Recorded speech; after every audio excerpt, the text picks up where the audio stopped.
Hi, in this video, I'm going to show you how to get a follow button on Facebook profile. So as you can see, this is an example of account that has a follow button on its profile. While this is another example of an account which we can't see any follow button on its Facebook profile.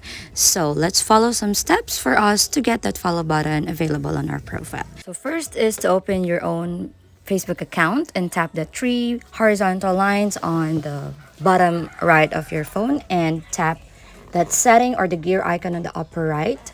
And once you're in there, settings and privacy, scroll a bit down and find audience and visibility. Tap how people find and contact you.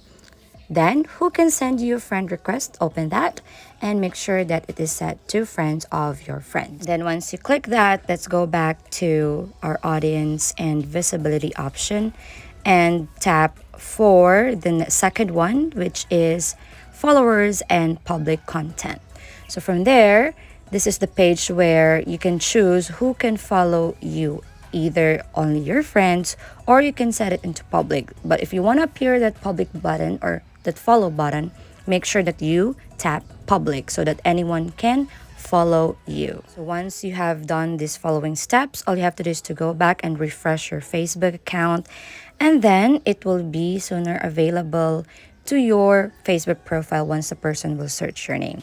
So that's basically the process of getting this follow button. If you find this helpful, don't forget to give it a like and subscribe.